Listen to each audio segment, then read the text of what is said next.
Equity market पे ही focus करेंगे। अविनाश जी नमस्ते, बहुत बहुत शुक्रिया आप इस तक को समय देने के लिए। Happy Diwali sir. हाँ रजत, आपको भी हैप्पी दिवाली। आपकी पूरी टीम को बिस्तक में मेरी तरफ से हैप्पी दिवाली। और मेरी सबको बेस्ट विशेस इसलिए क्योंकि इस साल होपफुली इक्विटी गोल्ड और सिल्वर से काफी अच्छा परफॉर्मेंस दिखाएगा। पिछले साल थोड़ा सा चैलेंजिंग था, लेकिन अभी जिस प्रकार का माहौल दिख रहा है इस दिवाली का, कल जिस प्रकार से ट्रेडिंग हो गई और जिस प्रकार से तेजी देखने को मिली, और जो एफआईएस के आंकड़े अभी पॉजिटिव हो गए 8-10 दिनों से, ऐसा लग रहा है कि ये साल डेफिनेटली एक अच्छा शुरुआत हो चुका है। तो उम्मीद तो यही है कि equity definitely this year will out perform और सबको अच्छा पैसा बना के देगा। यही अभी वो चल रही थी बहसबाजी, यही चल रही थी कि भैया सोना चांदी बहुत तेज हो गया, थोड़ा मुनाफा वसूली करो तो इक्विटी की तरफ फिर रुझान बढ़ेगा। गौरव गोयल जी भी हमको ज्वाइन कर रहे हैं। गौरव जी नमस्ते, बहुत बहुत शुक्रिया आप इस तक को समय देने के लिए। दिवाली की बहुत बहुत शुभकामनाएं सर आपको भी। रजत, आपको भी बहुत सारी शुभकामनाएं, आपकी पूरी टीम को और सारे दर्शकों को मेरी तरफ से बहुत बहुत शुभकामनाएं। मैं उम्मीद करता हूं मार्केट्स आपको खूब समृद्धि प्रदान करें और सब लोग रिचर और हैप्पी बाहर आए अगले साल तक। पर मार्केट की वैल्यूएशन अभी ठीक लग रही है सर क्या? ये जो बहुत तेजी आई, एक तो इसको कैसे देख रहे हो? और अभी आप हमेशा बोलते थे कि डिप्स में खरीदो खरीदो। मेरे को याद है जब जब ट्रंप ने बोला इस साल, जो भी आपने बोला है तो होता रहेगा, हमने बहुत कुछ होता है ऐसा देखा है। तो जिन्होंने भी आपकी बात पे यकीन किया उनका पैसा बना होगा। अब क्या मैसेज होगा इन स्तरों पर, कैसी लग रही वैल्यूएशन? सो रजत, पिछले कुछ समय में सुधार आया है। और जहां तक ट्रम्प साहब का सवाल है, वो देखिए उनका कार्यकाल अभी 3.5 साल का बचा हुआ है, ऑलमोस्ट क्लोज टू 3.5 years। और उनके कार्यकाल के पूरे समय में आपको उतार चढ़ाव देखने को मिलेगा। ना सिर्फ पॉलिटिक्स में, उनकी वजह से मार्केट्स में भी आपको दिखाई देगा। मेरे को जो एक जहां तक है मार्केट्स वगैरह सब अच्छे लग रहे हैं। वैल्यूएशंस बहुत पहले से बहुत ज्यादा इंप्रूव कर गए हैं रजत, काफी रीजनेबल हो गए हैं। Still a little expensive specially on the mid cap and the small cap side, but overall जो करेक्शन हुआ है, आई थिंक ये कहीं ना कहीं हमारे मार्केट्स के लिए बहुत बेनिफिशियल है। कहीं पे अगर मेरे को कुछ प्रॉब्लम नजर आ रही है Rajat, and I should point that out, ताकि दर्शक आपके सावधान रहें और इन्वेस्टर्स इस चीज पे ध्यान दें। यूएस में वैल्यूएशंस बहुत एक्सपेंसिव हो गए हैं रजत। और यहाँ पे जो लोग देखिए, यूएस इतनी बड़ी इकॉनमी है, वहां पे कोई कभी कोई प्रॉब्लम आती है तो वो पूरे दुनिया को इफेक्ट करती है। और इंडिया कोई अलग से ऑपरेट नहीं करता है, साइलोज में ऑपरेट नहीं करता है, इंडिया भी इम्पैक्ट हो सकता है। मेरे को कहीं ना कहीं लगता है कि जिस तरह का एआई रिलेटेड फ्रेंजी चल रहा है, जो वहां पे इन्वेस्टमेंट हो रहा है, एक बबल क्रिएट हो रहा है, उसकी वजह से जो अमेरिका में इनहेरेंट प्रॉब्लम्स हैं वो मास्क हो रही हैं। तो कहीं ना कहीं ये आगे जाके किसी समय पे फटेगा, तो उसकी प्रॉब्लम हर जगह है। But India is relatively much much better Rajat. I am very very positive and optimistic about the prospects of India's growth. आप पिछले कुछ समय से देखा है, डिस्पाइट ऑल द हेडविंड्स, हमारी इकोनॉमी पिछले क्वार्टर में भी अच्छा ग्रो करा था। पूरे साल में among the top 10 economies we are the fastest growing economy. तो मेरे को आगे वाला आने वाला समय, कुछ next few years and decades would be India's decades. Okay Avinash ji, यहाँ पर मार्केट तो रिकॉर्ड्स तो रोक के आसपास ही कर रहा है ट्रेड। बैंक निफ्टी ने तो रिकॉर्ड हाई लगा ही दिया, पीएसयू बैंकिंग स्टॉक्स भी दौड़ गए हैं, ऑटो इंडेक्स भी दौड़ गया। लेकिन अभी कौन सी ऐसी थीम्स हैं अविनाश जी आपको लग रहा है कि अच्छा पैसा बना के दे सकते हैं निवेशकों को संवत 2082 में? नहीं, मेरे ख्याल से देखिए संवत 2082 में जो कंजम्पशन का ट्रेंड है वो बहुत ही तेजी से रहेगा। आई थिंक कंजम्पशन में अगर बात करूं तो ये फूड डिलीवरी ऐप से शुरू होता है, गोल्ड ज्वेलरी से होता है, ऑटोमोटिव सेक्टर से होता है, कंज्यूमर ड्यूरेबल अप्लायंसेस से होता है। तो लोग अभी काफी खर्चे के मूड में है, जीएसटी की कटौती भी आ गई है। और जो बड़ा इम्पैक्ट आपको अर्निंग्स में देखने को मिलेगा वो अक्टूबर टू दिसंबर में देखने को मिलेगा। देखिए, मारुति के मैनेजमेंट ने कहा कि धनतेरस के दिन पे उन्होंने 50,000 गाड़ी की डिलीवरी की है। महिंद्रा ने भी कहा है कि बहुत अच्छे इंक्वायरीज उनको मिली है। तो ये क्लियर इंडिकेशन है कि लोग खर्चा कर रहे हैं, कंजम्पशन बढ़ रहा है, और इसका बेनिफिट काफी दूसरे सेक्टर्स को मिलेगा। जैसे ऑटो कंपोनेंट्स में अगर हम बात करें तो सुंदरम फास्टनर्स है, श्रीराम पिस्टन्स है। तो मैं कहूंगा कि ऑटो कंपोनेंट्स, ऑटो, उसके बाद consumer durable appliances, food delivery apps, gold jewellery companies, यहाँ पे फोकस करिए क्योंकि ये सिलसिला अभी आगे भी तीसरे तिमाही में आपको देखने को मिलेगा। और इंफ्रास्ट्रक्चर पे भी गवर्नमेंट अभी काफी जोर से गवर्नमेंट प्रोजेक्ट्स के ऊपर काम कर रही है, प्राइवेट कैपेक्स बढ़ रहा है। तो कंस्ट्रक्शन कंपनियां है, ईपीसी कंपनीज है, सीमेंट है, स्टील है, तो ये भी आपको अच्छा मौका देगी। मेरे ख्याल से थोड़ा सा सिलेक्टिव आपको रहना पड़ेगा स्टॉक स्पेसिफिक। बट जो Q2 के नतीजे भी आ गए रजत, यहाँ पे बहुत कम नेगेटिव सरप्राइजेस आ गए, ऐसा नहीं कि बहुत खराब नंबर आ गए। और बैंकिंग तो एक ऐसा सेक्टर है जो अभी बहुत समय के बाद चला है। अभी आप सरकारी बैंक देखिए तो Canara bank, SBI, bank of Baroda, bank of Maharashtra, ये सारे बैंकों के नंबर्स उम्मीद से काफी बेहतर। तो ये सिलसिला मेरे ख्याल से नेक्स्ट 6 मंथ में भी और तेजी से देखने को मिलेगा। और इंडेक्स की बात करें तो मुझे लगता है कि अभी हम बहुत जल्दी 26,000 भी क्रॉस करेंगे। मार्केट ने बहुत अच्छा एक बेस बनाया। मेरे ख्याल से एक बार 26,000 के ऊपर जाता है तो लोगों का कॉन्फिडेंस और बढ़ेगा। बट ओवरऑल ये मार्केट में अल्फा क्रिएट करना है तो आपको स्टॉक स्पेसिफिक रवैया अपनाना है और थोड़ा सा इन्वेस्टमेंट ओरिएंटेड अप्रोच रखिए। क्योंकि देखिए, जैसे गौरव जी ने भी कहा कि ट्रम्प साहब कभी भी कुछ भी सुबह बता देते हैं, उसका असर मार्केट पे आता है। तो ये हमारे कंट्रोलेबल रिस्क में नहीं है। तो ये उन जो वो कहेंगे वो मार्केट पे असर होता है। बट लॉन्गर टर्म में जरूर बड़ा पैसा बनेगा, इसमें कोई डाउट नहीं है। जी, गौरव सर, मैं आपसे सवाल करती हूँ। पहले तो सर हैप्पी दिवाली आपको और अविनाश सर आपको भी बहुत बहुत शुभकामनाएं त्योहार की। गौरव सर, आज इक्विटीज की बात हो रही है, सोने चांदी की बात हो रही है, लगभग हर टाइप के एसेट की बात हो रही है। पर्सनल फाइनेंस से रिलेटेड भी कुछ सवाल आपसे करना चाहूंगी क्योंकि हमारी आपकी जब भी बात होती है पोर्टफोलियो म्यूचुअल फंड के कैसे मैनेज करें, अक्सर इस बात पे चर्चा होती है। और आज फिर से एक बार सर, नया साल शुरू हो रहा है, दिवाली है, अब एक तरीके से फिर से फाइनेंस को लेकर के लोग एक नया साल शुरू करेंगे। म्यूचुअल फंड पोर्टफोलियोज में अब क्या करें, क्या ऐड करें, किस तरीके से अब इस पोर्टफोलियो को रिजेक्ट करें, ये आपसे जानना चाहूंगी। So Anima, happy Diwali to you. मेरे को लगता है कि म्यूचुअल फंड्स में best way to play mutual funds would be through flexi cap funds. Flexi cap funds, as the name suggest, flexi cap funds में वो मार्केट कैप्स के अक्रॉस मूव कर लेते हैं एंड दैट इज वाई उसमें large cap भी होते हैं, मिड कैप भी होते हैं, स्मॉल कैप भी होते हैं एंड फंड मैनेजर जो है अक्रॉस कैप्स मूवमेंट कर सकता है। दैट इज वाई मेरे को लगता है कि साइकिल्स को प्ले आउट करने के लिए flexi cap funds would be the best way to play out. मैं आपके दर्शकों को और इन्वेस्टर्स को कहना चाहूंगा, NFOs को अवॉइड करने की बजाय थोड़ी सी रिसर्च करें, अच्छे फंड मैनेजर्स को सेलेक्ट करें जिनका ट्रैक रिकॉर्ड है, जिन्होंने कंटिन्यूसली बेंचमार्क्स को आउट परफॉर्म किया है। थोड़ा सा रिसर्च करेंगे तो naturally they will be able to find good fund managers. बहुत सारे ऐसे फंड्स हैं, म्यूचुअल फंड्स हैं जो नहीं आउट परफॉर्म करते हैं। बेसिकली म्यूचुअल फंड्स का ऑब्जेक्टिव ये होना चाहिए कि वो बेंचमार्क को अच्छे ढंग से आउट परफॉर्म करें।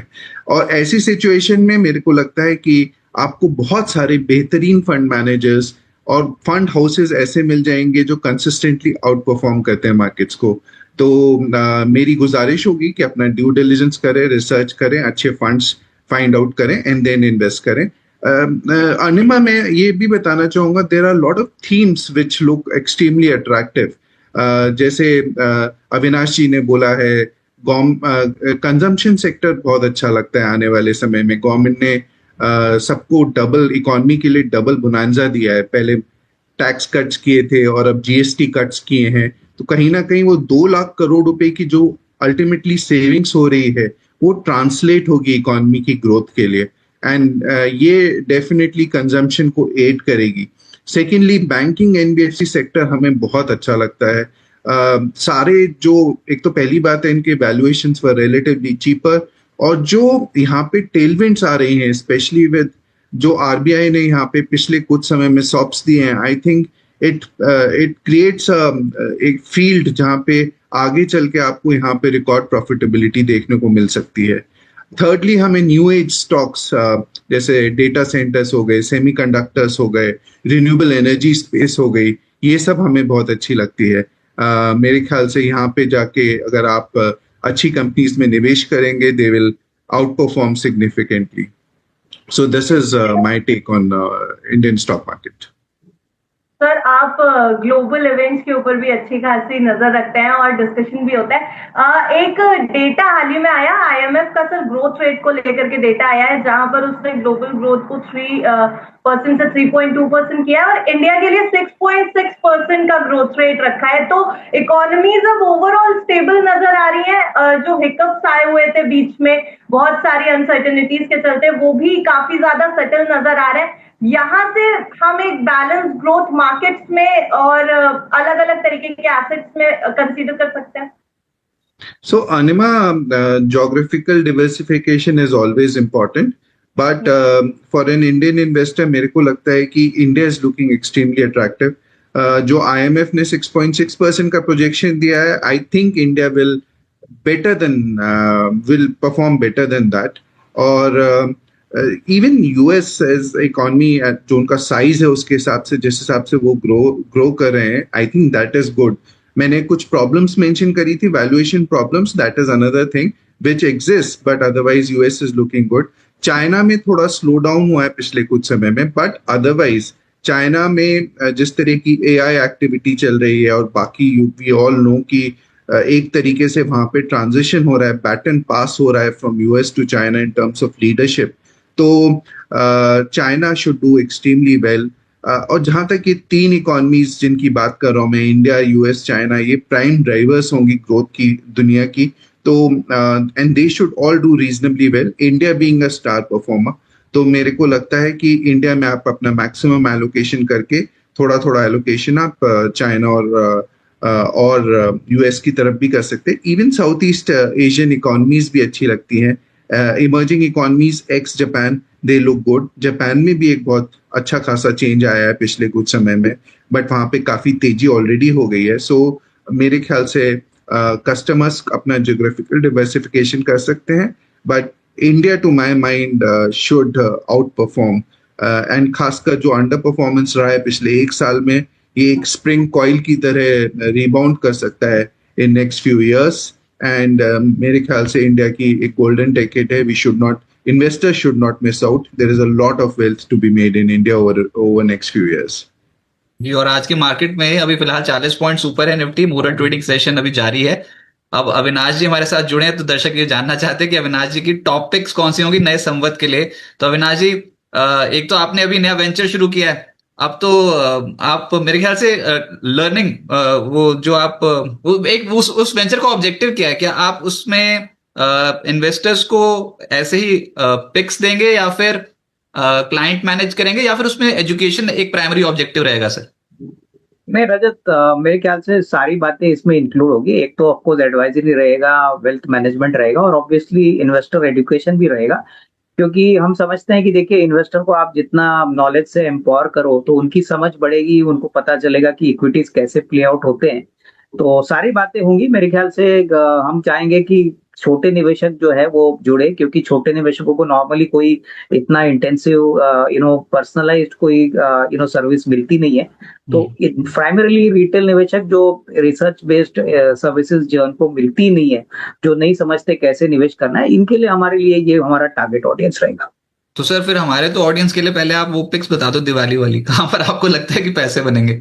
और बहुत मुश्किल है पैसा बनाना सर, इस साल तो बन ही नहीं रहा है. देखो रजत, मैंने आपको कंजम्पशन बोला, तो यहाँ पे जो स्टॉक्स है वो हमने आपके चैनल पे पहले भी कहा है. मैं एक बात दोहराना चाहता हूँ कि rather than giving new names, हम यही कहेंगे कि जो स्टॉक्स में हमको अच्छी खासी बढ़त अभी भी लग रही है, और मुहूर्त तो एक अपॉर्चुनिटी होती है खरीदने के लिए, लेकिन अगर आप थोड़ा सा समय यहाँ पे निवेशित रहो तो अच्छा पैसा बनेगा.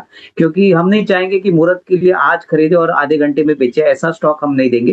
तो इसमें पहला स्टॉक रहेगा महिंद्रा एंड महिंद्रा. देखिए, ये स्टॉक में अच्छा कंसोलिडेशन दिख रहा है और अगले साल तक हो सकता है ये 4,000 रुपए तक भी जाए, और बहुत ही बेहतरीन नंबर्स आपको तीसरे तिमाही में देखने को मिलेंगे. और आने वाला साल तो इनके लिए अच्छा रहेगा, क्योंकि देखिए जो जीएसटी कट्स आ गई हैं वो यूटिलिटी व्हीकल, ट्रैक्टर्स और ऑब्वियसली सारे प्रोडक्ट्स के लिए बेनिफिट होगी. इलेक्ट्रिक व्हीकल का भी पोर्टफोलियो इनका बहुत अच्छा चल रहा है. और अगर किसी को सस्ता शेयर चाहिए तो फूड डिलीवरी ऐप में हमको लगता है कि इटर्नल अभी भी काफी अच्छा लग रहा है.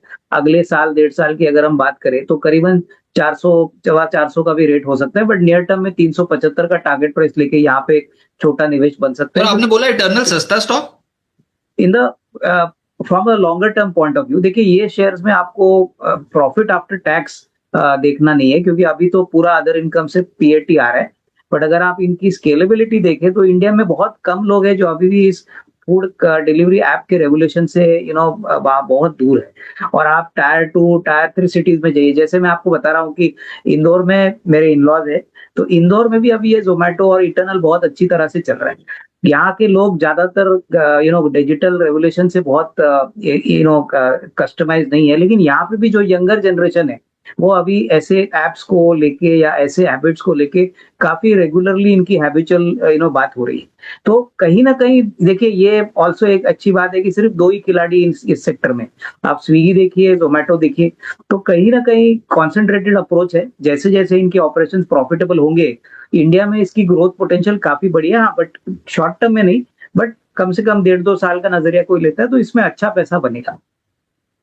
तो फिर एमएनएम भी कंजम्पशन साइड पे जा रहा है, डिस्क्रिशनरी, और ये जो इटर्नल है ये भी कंजम्पशन, तो मतलब कंजम्पशन थीम होगी मार्केट की जो ड्राइव हो सकती है। इसके अलावा कोई और सेक्टर्स या स्टॉक्स जहां पर नजर रखी जा सकती है? देखिए सीमेंट भी हमको लगता है कि बहुत अच्छा परफॉर्मेंस दिखाएगा, क्योंकि इंफ्रास्ट्रक्चर पे गवर्नमेंट जो स्पेंड कर रही है, सेकंड हाफ में गवर्नमेंट का एक्सपेंडिचर भी बढ़ेगा, प्राइवेट सेक्टर कैपेक्स भी बढ़ रहा है। तो सीमेंट में हमको लगता है कि अल्ट्राटेक है, रैमको सीमेंट है, हेडलबर्ग सीमेंट है, ये सारे cement companies normally second half में तो मानसून खत्म होने के बाद तो सीजन इनका बहुत बढ़िया चलता है। बट इस बार हमको लगता है कि गवर्नमेंट का जो कैपिटल एक्सपेंडिचर प्रोग्राम है वो आप सभी लोग देखेंगे कि अक्टूबर टू मार्च में ईपीसी कंपनीज है, कंस्ट्रक्शन कंपनीज है, सीमेंट बिल्डिंग ब्लॉक है, तो ये डेफिनेटली एक अच्छा फोकस रहेगा। और दूसरा एक सेक्टर जो इम्पोर्टेंट है वो बेसिकली एफएमसीजी है। देखिए एफएमसीजी एक इग्नोर्ड वाला सेक्टर माना जाता था, लेकिन यहाँ पे भी हमको लगता है कि तीसरे तिमाही में होपफुली मानसून अच्छा हो गया है, इंटरेस्ट कट्स कम हो गए हैं, जीएसटी भी कटौती हो गई है, तो यहाँ पे गोदरेज कंज्यूमर है, डाबर है, मरिको है, तो यहाँ पे भी थोड़ा निवेश करने की पॉसिबिलिटी इन्वेस्टर्स को रखनी चाहिए, क्योंकि ये शेयर्स फ्रेंचाइजी इनके अच्छे हैं, ब्रांड अच्छा है, काफी समय तक ये चले नहीं है क्योंकि वॉल्यूम ग्रोथ इतना मटेरियलाइज नहीं हुआ है। बट हमको लगता है कि अक्टूबर टू दिसंबर में रियल ग्रोथ आपको देखने को मिलेगा, तो ये भी एक अच्छा स्टैंड पॉइंट हो सकता है।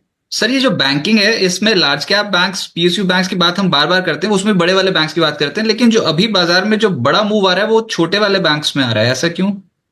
देखिए बैंक्स का परफॉर्मेंस भी अच्छा है। अगर आप बैंक ऑफ महाराष्ट्र की परफॉर्मेंस देखें, ये छोटा पीएसयू बैंक है, 50% कासा है, प्लस नंबर्स भी इस बार Q2 के बहुत अच्छे आ गए हैं। तो कहीं ना कहीं देखिए मार्केट ऐसे बैंक्स को देख रहा है जहां पे बेस इफेक्ट छोटा है, जहां पे ज्यादा पार्टिसिपेशन नहीं हो गया, और जहां पे हमको लगता है कि अगले 6-12 महीने का तो आउटलुक पॉजिटिव है, क्योंकि जो भी रेट कट्स आ गए हैं, जो भी जीएसटी कट्स हो गए हैं, गवर्नमेंट भी चाहती है कि क्रेडिट ग्रोथ और क्रेडिट अवेलेबिलिटी कस्टमर को मिले। तो यहाँ पे डेफिनेटली बैंक ऑफ महाराष्ट्र की बात करें या यूनियन बैंक है या इंडियन बैंक है, तो ये अच्छे विकल्प हो सकते हैं। ऑफकोर्स बड़े में तो पीएनबी ने भी बहुत अच्छे नंबर दिखाए हैं, अगर आप कैनरा बैंक के नंबर भी देखें तो काफी अच्छे हैं। तो ओवरऑल बैंकिंग का माहौल डेफिनेटली सेकंड हाफ के लिए अच्छा रहेगा, बट छोटे बैंक्स में एडवांटेज है कि एंट्री पॉइंट थोड़ी सी सस्ती लेवल पे होती है, तो डेफिनेटली इसलिए भी ये शेयर्स थोड़ी से तेजी में है। नहीं, लेकिन वो जो वाले बैंक है ना, प्राइवेट सेक्टर के जो छोटे वाले बैंक है, जैसे कि DCB bank, federal bank, IDFC first bank, भूल गए थे, मतलब उन्हें तो बहुत पूरा 1-1.5 साल कुछ कर ही नहीं रहे थे वो वाले स्टॉक्स, वो एकदम से तेजी पकड़ रहे हैं। तो देखिए बहुत सारा पेन जो है, जैसे आईडीएफसी बैंक की बात आप करें तो नंबर्स इसलिए भी थोड़े से अच्छे हैं क्योंकि माइक्रो फाइनेंस में जो उनका पुराना बुक था वहां पे ऑलरेडी एसेट क्वालिटी का राइट ऑफ हो चुका है। डीसीबी बैंक का भी मेरे ख्याल से एक जो प्रॉब्लम था क्रेडिट ग्रोथ का, वो भी थोड़ा सा सॉर्ट आउट हो चुका है। और फेडरल बैंक के मैनेजमेंट ने काफी अच्छा पॉजिटिव कमेंट्री दिया, उन्होंने कहा है कि सेकंड हाफ फर्स्ट हाफ से मुकाबले में काफी अच्छा होना चाहिए। तो कहीं ना कहीं मार्केट को अभी कॉन्फिडेंस है कि ये छोटे बैंक्स में भी आउट परफॉर्मेंस आएगी। गौरव सर, आपको क्या बेहतर लग रहा है इस समय? मैं वापस से थोड़ा पर्सनल फाइनेंस की तरफ चलूंगी। शेयर मार्केट तो अविनाश सर संभाल ही रहे हैं, बता ही रहे हैं अपनी टॉप पिक्स। म्यूचुअल फंड्स बेहतर सर अभी कि ईटीएफ बेहतर लग रहे हैं वैल्यूएशन देख करके गोल्ड और सिल्वर? देखिए मैम, अगर एक्सपोजर लेना है through fund management route, then I think ETF में एक्सपेंसेस कम होते हैं, सो ETF might be a better route to do. और पर कुछ फंड मैनेजर्स, जैसे मैंने पहले कहा था, वो कंसिस्टेंटली आउट परफॉर्म करते हैं। They have much better knowledge and but much better access to companies. तो ऐसी सिचुएशन में अगर आप अच्छे फंड मैनेजर्स को भी आइडेंटिफाई कर सकते हैं तो एक बुके बना सकते हैं जिसमें आप ETFs और म्यूचुअल फंड्स को रख सकते हैं अपने पूरे पोर्टफोलियो में। तो that would be the best way to play out mutual funds and ETFs. But जरूरी ये है कि आप राइट सेट ऑफ इन्वेस्टमेंट्स करें और right set of fund managers identify कर सकें। ETFs are best to play particular themes, and fund managers are best to play the right kind of portfolios that you want to develop. Okay sir समझेंगे एक बार, क्या अगर दोनों ही चीजें रखनी है फंड मैनेजर से डिस्कस करके, तो एक बार आइडल एलोकेशन भी समझने की कोशिश करेंगे, क्योंकि गोल्ड और सिल्वर अभी तक जितना पोर्टफोलियो में हमने रखा था, मुझे लगता है उस हिसाब से अब रिटर्न्स थोड़े कम होने लगे हैं अगर हम देखें ETFs को। तो मैम अगर आप देखें गोल्ड और सिल्वर में एक हीरोइक रैली हुई है पिछले लास्ट 1 ईयर में। एक असेट क्लास जिसने आपको 60 to 65% तक के रिटर्न्स दिए हैं, and there has been some correction in last few days. अगर हम उसे इग्नोर कर दें एंड हम लार्जर ट्रेंड देखें, मैं आपको ये बताना चाहूंगा कि ये गोल्ड और सिल्वर में रैली का मेन रीजन है कि central banks are purchasing gold and silver. वो अपना डाइवर्सिफाई कर रहे हैं अपनी बुक्स को अवे फ्रॉम US डॉलर, और इसके लिए बहुत हद तक प्रेसिडेंट ट्रम्प भी जिम्मेदार हैं। पर आप देखेंगे central banks, particularly Japan, particularly China, even India for that matter, and even there lot of Middle East banks जैसे सऊदी अरेबिया, ये सब गोल्ड और सिल्वर में अब डाइवर्सिफाई कर रहे हैं। और ऐसी सिचुएशन में हम देखेंगे कि गोल्ड और सिल्वर का ये जो ट्रेंड है अप्रिसिएशन का, it is unlike those trends in the past जहां पे तेजी से ऊपर गए थे और फिर तेजी से फॉल आया था। मेरे को लगता है कि this is much more long lasting. Any correction, any significant correction in the prices of gold and silver would be a buying opportunity for my mind. But मैं आपको ये भी कहना चाहूंगा, जिस तरह के आपने रिटर्न्स पिछले 1 साल में देखे हैं, तो इन्वेस्टर्स को थोड़ा अपना रिटर्न्स एक्सपेक्टेशंस थोड़ा सा मॉडिफाई करना पड़ेगा। इतने तेज रिटर्न्स आपको हर साल नहीं मिलेंगे। I think it should be played as a long term play. कुछ करेक्शन हमने पहले भी बोला था कि कुछ फ्रेंजी ज्यादा लग रही है, तो हमने 20-25% बुक करने के लिए आपके माध्यम से भी आपके इन्वेस्टर्स के लिए बोला था, and I think it has played out well. आने वाले समय में मेरे को लगता है गोल्ड एंड सिल्वर, अगर कोई और करेक्शन आता है, सिग्निफिकेंट करेक्शन आता है, then it could be a buying opportunity, because यहाँ पे it is a long term trend in play. मैं एक चीज और कहना चाहूंगा रजत, कि मेरे को 2 और ट्रेंड्स बहुत अच्छे लगते हैं। I think one is to do with the capital markets, जहाँ पे more and more people are participating in capital market. It's a mega trend. Over a period of time ये capital market associated stocks and shares, जैसे exchanges हो गए, wealth management companies हो गई, या आपकी असेट मैनेजमेंट कंपनीज हो गए, I think these kind of plays would become very very big as more and more Indians start participating in capital markets. तो ये एक सेक्टर है जहाँ पे आप डेफिनेटली देख सकते हैं। दूसरा एक मेगा ट्रेंड CDMO स्पेस में हो रहा है, जहाँ पे स्पेशली जो कॉन्ट्रैक्ट रिसर्च में जो कंपनीज हैं, वो बड़ी कंपनीज उनको इंडियन कंपनीज को अपना आउटसोर्स कर रही हैं, और उनके लिए जैसे जैसे molecules will become more realistic, and जैसे जैसे वो मार्केट में आने लगेंगे, साइकिल बहुत बड़ी होती है। जो इंडियन कंपनीज ऐसा काम कर रही हैं, I think they will reap rich benefits. तो ऐसी सिचुएशन, आप ऐसा स्पेस जरूर आप ध्यान में रखिए। मैंने बाकी सेक्टर्स बोले ही थे, बैंकिंग, NBFC मुझे बहुत अच्छा लगता है, वैल्यूएशंस वहाँ पे चीप हैं, और RBI is doing everything in its command to focus more on growth along with the government. तो पहले जो फोकस सारा का सारा चल रहा था इन्फ्लेशन कंट्रोल पे, अब वो शिफ्ट होके ग्रोथ पे आ रहा है। आपने RBI की लास्ट पॉलिसी में देखा है, उन्होंने प्रैक्टिकली मॉनेटरी पॉलिसी ने एक क्रेडिट पॉलिसी दी थी। जैसे जैसे क्रेडिट ग्रोथ आपको दिखाई देगी, I think banking NBFC sector should do extremely well. या रजत, तो बैंकिंग, फाइनेंशियल्स और कैपिटल मार्केट इंटरमीडियरीज, ये वाली जो पिक्स होंगी, यहाँ पर ज्यादा पैसा बनने के चांस। कंजम्पशन, न्यू और CDMO space, capital market space, even to some extent I am seeing revival in metals and IT sector. तो ये वाली पॉकेट्स इन पे नजर रखनी चाहिए। आखिरी सवाल अविनाश जी आपसे। सर, अभी आपने ही बोला कि सरकार की स्पेंडिंग बढ़ सकती है, तो सीमेंट आपने एक सेक्टर बताया, लेकिन ये सवाल होगा बजट की तैयारियां शुरू हो जाएंगी सर। अभी मार्केट में वो खबर नहीं है, लेकिन बज तक पहले ही, क्योंकि अनुभव से ही बता रहा हूँ कि अब जब हम मेजर ट्रैक करेंगे ना मीडिया में, अक्रॉस द मीडिया, वो बजट से रिलेटेड बैठकें शुरू हो जाएंगी वित्त मंत्रालय की, और फिर उसके बाद फिर ये सब सुगबुगाहट शुरू हो जाएगी, कौन सा सेक्टर ऊपर कौन सा नीचे। सरकारी कंपनियां कैसी लग रही हैं अभी, डिफेंस और रेलवे स्टॉक्स कैसे लग रहे हैं, और अगर आप बजट थीम प्ले करनी हो तो क्या अभी से ही पोर्टफोलियो में कुछ स्टॉक्स शामिल करने की आप सलाह देंगे? नहीं, मेरे ख्याल से देखो, पिछला बजट भी अगर आप देखो तो गवर्नमेंट ने कंजम्पशन की तरफ फोकस किया था, तो मुझे लगता है कि कंजम्पशन की तरफ ही गवर्नमेंट फोकस करेगा। हालांकि देखिए, इंफ्रास्ट्रक्चर, एग्रीकल्चर, ये तो बड़े थीम्स रहेंगे, बट मुझे लगता है कि क्लियरली इंफ्रा पे अगर गवर्नमेंट फोकस करती है तो स्टील डिमांड, सीमेंट डिमांड ये बढ़ेगी। और जैसे गौरव जी ने कहा कि मेटल्स उनको पसंद है, मुझे भी स्टील सेक्टर में लग रहा है कि देखिए, जो भी मेरे ख्याल से प्राइस करेक्शन था वो हो चुका है। ऑब्वियसली डोमेस्टिक डिमांड तो बढ़ रही है, ग्लोबली भी प्राइसेस थोड़े से स्टेबल हो गए, तो एल्यूमिनियम हो, नॉन फेरस मेटल हो, फेरस मेटल हो, कॉपर, जिंक, ये सारे जो मेटल्स है जहां पे हम कंपनीज पे प्ले कर सकते हैं, वहां पे फोकस करिए। और सीमेंट में मुझे लगता है कि बहुत समय के बाद सप्लाई डिमांड इक्विलिब्रियम आ रहा है, सप्लाई कैपेसिटी इतनी नहीं बढ़ रही है, तो हो सकता है कि सेकंड हाफ में आपको पहले क्वार्टर के हिसाब से जो परफॉर्मेंस आया है, जो नॉर्मली एक ड्राई क्वार्टर माना जाता है, तो सीमेंट बहुत अच्छा काम करेगा। बड़ी कंपनी जैसे अंबुजा है, अल्ट्राटेक है, उसके बाद साउथ में रैमको सीमेंट है, हेडलवर्क सीमेंट है, तो यहाँ पे फोकस करिए, क्योंकि सीमेंट एक ज्योग्राफिकल लोकेशन वाइज वाला बिजनेस होता है। कहीं ना कहीं इंफ्रास्ट्रक्चर बढ़ता है तो सीमेंट की खपत ज्यादा होती है। और ऑब्वियसली जो डिस्क्रिशनरी कंजम्पशन वाले आइटम्स है, जैसे ऑटो हो गया, उसके बाद ऑटो कंपोनेंट्स हो गया, उसके बाद कंज्यूमर ड्यूरेबल्स हो गई, तो यहाँ पे भी मुझे लगता है कि बहुत एपिटाइट है। और ऑफकोर्स गोल्ड के प्राइसेस तो अभी थोड़े से कम हो चुके हैं, तो ये भी एक इंसेंटिव रहेगा, क्योंकि नॉर्मली लोग गोल्ड ज्वेलरी तब खरीदते हैं जब थोड़ा सा गोल्ड सस्ता होता है। तो कहीं ना कहीं गोल्ड ज्वेलरी के लिए मामला अभी भी काफी पॉजिटिव है। अभी जो माहौल है फेस्टिवल का, हम देख रहे हैं कि despite high prices gold jewellery लोग खरीद रहे हैं। तो गोल्ड अगर सस्ता होता है तो और भी अच्छी अट्रैक्टिव इन्वेस्टमेंट बनेगी। तो गोल्ड ज्वेलरी भी मुझे लगता है कि जो कंपनीज है इसमें भी फोकस करिए, थोड़े से और निचले लेवल पे आते हैं तो अच्छी इन्वेस्टमेंट चॉइसेस बनेंगे। तो इसमें मेटल है, सीमेंट है, कंजम्पशन है, ऑटो है, कंज्यूमर ड्यूरेबल्स है, गोल्ड ज्वेलरी है, सरकारी कंपनियां कहीं नहीं है, डिफेंस और रेलवे स्टॉक्स कहीं नहीं है। देखिए, डिफेंस और रेलवे में सेकुलर ग्रोथ चलेगी, लेकिन अभी आपको जो मल्टीबैगर रिटर्न्स थे रेलवेज में या डिफेंस में वो नहीं मिलेगा।